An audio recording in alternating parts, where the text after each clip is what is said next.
Frage, wie geht es dir? Und zur Antwort nicht mehr Zeit als 5 Sekunden.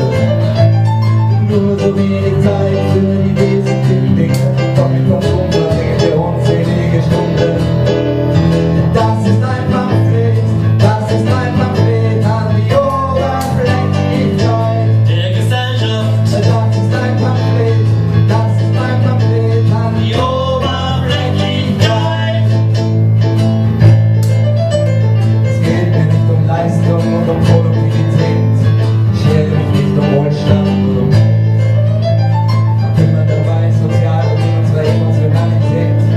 Wir uns alles selbst und uns weg. Reißerische Medien versüßen uns den Tag. Schnell recherchierte Neuigkeiten. Wir sitzen einem Trugbild auf, das uns zu verzaubern vermag, und erkennen sie nicht die wahre Giftigkeit.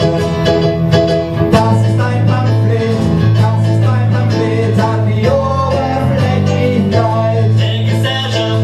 Das ist ein Pamphlet an Die Oberflächlichkeit. Politiker richten sich nach Wahlkampfexpertisen, sie stets orientieren Umfragewerten.